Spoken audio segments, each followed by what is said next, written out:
République démocratique du Congo, à ne pas confondre avec la République du Congo, est un pays d'Afrique centrale. C'est un pays francophone, le quatrième plus peuplé du continent avec ses 87 millions d'habitants. Il s'étend sur 2 300 000 km², voici la France superposée pour comparaison, et une grande partie de sa superficie est recouverte d'une épaisse forêt tropicale, ce qui rend difficile la circulation sur son territoire. Son indice de développement humain est de 0,414, ce qui est très faible. Sa capitale est Kinshasa, sur le fleuve Congo, et le pays a un petit accès à l'océan Atlantique. Il dispose de frontières terrestres avec donc la République du Congo, mais également l'Angola, la Zambie, la Tanzanie, le Burundi, le Rwanda, l'Ouganda, le Sud-Soudan et la République centrafricaine. La République démocratique du Congo connaît d'importants troubles depuis 2 décennies, surtout dans l'est du pays. Les raisons de ces conflits sont complexes, elles sont d'origine ethnique, politique, économique. Nous allons essayer de résumer la situation et de décortiquer un peu tout ça. Le Congo acquiert son indépendance de la Belgique en 1960. S'ensuivit 5 années d'incertitude jusqu'au moment où Joseph Mobutu, alors commandant en chef des armées, s'autoproclame président. Il nomme le pays Zaïre, va rester au pouvoir jusqu'en 1997 et mener une politique autoritaire, dictatoriale et alignée sur les États-Unis durant la guerre froide. Dans les années 90, la guerre froide alors terminée, les États-Unis retirent peu à peu leur soutien à Mobutu, et celui-ci perd progressivement en autorité. Il instaure alors le multipartisme, mais cela ne suffira pas à le maintenir au pouvoir, qu'il perdra à l'issue de la première guerre du Congo. Cette guerre prend sa source lors du génocide rwandais de 1994. Pour rappel, cela fait référence au massacre des Tutsis par les Hutus, 2 ethnies rwandaises. Ce génocide a fait plus de 800 000 morts en à peine un peu plus de 3 mois. Après cet événement, près de 2 millions de réfugiés Hutus fuient dans l'est du Zaïre. Certains sont d'ex-génocidaires et craignent des représailles. D'autres ont peur de subir le même génocide après l'arrivée au pouvoir au Rwanda du gouvernement Tutsi, avec Paul Kagame comme homme fort, qui en deviendra président par la suite. Une fois installés dans l'est du Zaïre, des ex-génocidaires Hutus s'organisent en milices et persécutent les populations Tutsis vivantes au Zaïre. Le Rwanda commence alors à armer ces Tutsis zaïrois qu'il considère comme alliés naturels, afin qu'ils puissent se défendre. Face à cela, le gouvernement de Mobutu, qui voit d'un mauvais œil l'ingérence rwandaise sur son territoire, ordonne aux Tutsis zaïrois de quitter le pays.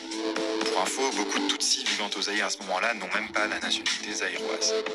En réponse, le Rwanda et son allié l'Ouganda participent à la création de l'AFDL, l'Alliance des forces démocratiques pour la libération du Congo. Groupe composé de rebelles congolais opposés au gouvernement Mobutu, mais également de troupes rwandaises et ougandaises. La guerre commence. La FDL, menée par Laurent Kabila, prend rapidement l'avantage, marche jusque Kinshasa et en chasse Mobutu. Kabila s'autoproclame président et renomme le Zaïre, qui devient la République démocratique du Congo. Mais une fois au pouvoir, il se retourne contre ses anciens alliés et demande aux troupes rwandaises et ougandaises restées dans l'est du pays de se retirer rapidement. Il chasse également en 24 heures les Tutsis présents dans son gouvernement et des centaines sont lynchés à Kinshasa. Ce sont les prémices de la deuxième guerre du Congo.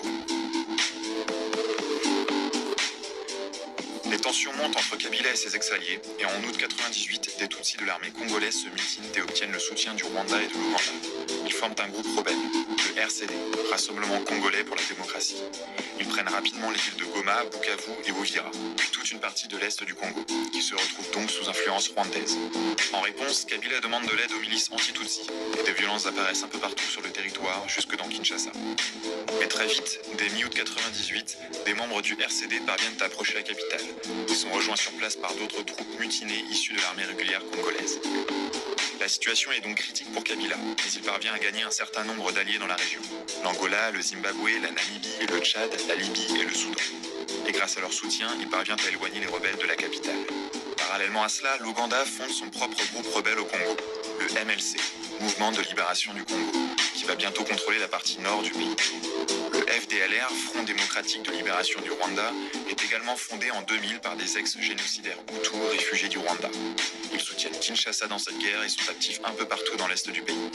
Leur objectif est de reprendre le pouvoir au Rwanda, qu'ils avaient perdu peu après le génocide de 1994.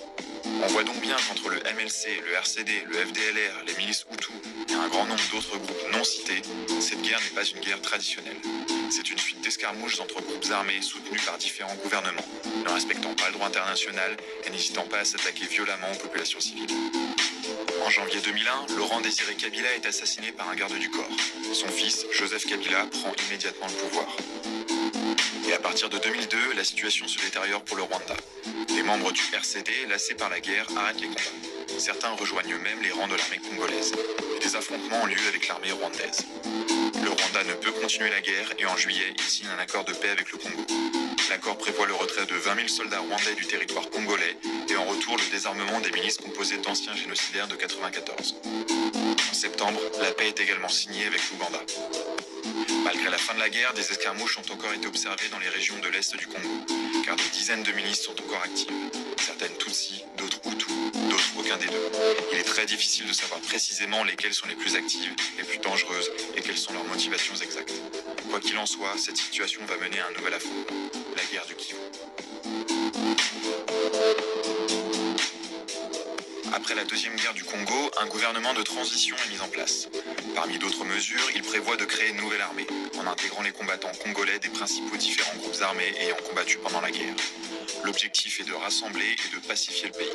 Mais on obtient une armée à la fidélité très discutable, mal équipée, mal entraînée et peu disciplinée. Après tout, beaucoup de ces combattants sont d'anciens rebelles, ayant commis des crimes et des pillages, et se sont battus les uns contre les autres. Laurent Nkunda, un Tutsi ancien membre du RCD, est nommé colonel puis général de cette nouvelle armée. Mais très vite, il rejette l'autorité du gouvernement de Kabila et avec de nombreux déserteurs Tutsis fonde son propre groupe armé, le CNDP, Congrès national pour la défense du peuple. Il est basé dans les forêts du Massissi et étend son influence sur une bonne partie du Kivu. Durant les années suivantes, des affrontements ont lieu entre le CNDP, les forces gouvernementales congolaises et un bon nombre de milices Hutus, dont le FDLR. Des centaines de milliers de civils quittent leur foyer pour fuir les combats et de nombreux crimes contre l'humanité sont commis. Massacres, tortures, viols. Les combats continuent jusqu'en 2009 lorsque Laurent Nkunda est arrêté. Un accord de paix est alors signé le 23 mars. Les combattants de Nkunda, en échange de la signature, demandent la libération de prisonniers ainsi que le contrôle de 3 ministères en vue des prochaines élections présidentielles de 2011. Mais après ces élections, en 2012, ils estiment que l'accord n'est pas respecté et lancent une nouvelle rébellion, le mouvement du 23 mars, ou M23. S'ensuit encore plus d'1 an et demi d'affrontements dans la région du Kivu, jusqu'en 2013 avec son lot de tueries et de pillages. Les forces armées congolaises, avec l'appui de forces de l'ONU, parviendront finalement à contenir la rébellion. Le M23 dépose alors les armes. Plus de 4 ans après la défaite du M23, une multitude de factions armées sévissent toujours dans l'est du Congo, notamment dans les régions du Kivu et de l'Ituri. On en compterait plus d'une centaine, très hétéroclites, composées d'une vingtaine d'hommes à quelques milliers. Certains ont des revendications politiques qui restent parfois très floues, d'autres sont plus simplement des groupes de pillards que des milices rebelles, et d'autres sont des milices d'autodéfense formées dans les villages pour lutter contre les pillages. Cette fragmentation est un moindre mal pour le gouvernement, car aucun groupe n'a la force de menacer directement Kinshasa, le pouvoir central. La population, en revanche, est comme toujours en première ligne. La situation est donc extrêmement complexe. On enchaîne les guerres et les jeux d'alliance entre milices changent en permanence. Les groupes prennent des noms, puis en changent, fusionnent avec d'autres groupes, puis se mutinent. Des membres de l'armée régulière et même de l'ONU sont accusés de connivence avec certains groupes. Bref, il est extrêmement difficile de savoir qui fait quoi et qui veut quoi. Et les forces de l'ONU déployées sur place sont impuissantes, car il faut s'imaginer le contexte géographique. Des villages éparpillés, séparés par des plantations et des forêts équatoriales ou tropicales, peu de routes bétonnées et un pays qui subit des pluies abondantes une bonne partie de l'année, qui rendent les routes boueuses et difficilement praticables. Difficile dans ces conditions de traquer des groupes rebelles ou d'avoir une vision claire de la situation. Alors pourquoi le Congo est-il si instable? Pourquoi tant de personnes souhaitent prendre le contrôle des régions orientales du pays? Il existe des tensions entre ethnies rivales, c'est évident, mais nous allons voir que des motivations économiques sont aussi largement responsables. Il faut savoir que l'Est du Congo regorge littéralement de ressources minières. On y trouve notamment de l'or, de l'étain, du coltan, du tungstène, des diamants et bien d'autres. Ces ressources sont vitales pour de nombreuses industries. Nous pouvons citer l'industrie automobile, l'aérospatiale, les hautes technologies ou encore la joaillerie. La seule région du Kivu abriterait entre 60 et 80% des réserves mondiales connues de coltan, minerai utilisé dans l'électronique. Ces ressources ont toujours attiré les pays étrangers. Les rapports de l'ONU confirment que les actions des gouvernements rwandais et ougandais sont au moins en partie motivées par l'accaparation de ces ressources. On voit donc que les conflits sont loin de se résumer à des rivalités ethniques. Actuellement, certaines mines sont contrôlées par des milices. Les mineurs sont taxés et l'argent récolté sert à acheter armes, munitions, vivres et donc participe à l'entretien des rébellions. Le problème réside dans la traçabilité des minerais. Lorsque ceux-ci sont extraits des mines, les mineurs vont les vendre à des revendeurs qui les revendent eux-mêmes à des comptoirs qui eux-mêmes les revendent en passant par des sociétés de trading, souvent occidentales. Après cela, les minerais sont acheminés bien souvent vers les pays asiatiques qui fabriquent tout un tas d'appareils. Le problème, c'est que lors des transactions, les bons de commande indiquent par exemple la quantité de minerais, le destinataire, le comptoir expéditeur, mais rarement la mine d'origine. Il est donc impossible de savoir si les minerais achetés proviennent d'une mine tenue par des milices ou non. Et quand bien même l'origine serait indiquée, comment savoir si telle mine était tenue par une milice au moment de l'extraction? Donc lorsque l'on entend qu'il faut que les entreprises occidentales se renseignent sur la provenance des minerais, il ne faut pas se voiler la face. C'est tout bonnement impossible. Alors certaines associations et ONG appellent les consommateurs à ne plus acheter les biens contenant du minerai congolais. Mais beaucoup de villages survivent néanmoins grâce aux mines et ont besoin de ces minerais pour subvenir à leurs besoins. De plus, si les minerais ne se vendaient plus, les groupes armés pilleraient alors davantage les récoltes, le bétail, le bois rare ou autre. Ce n'est donc pas une solution.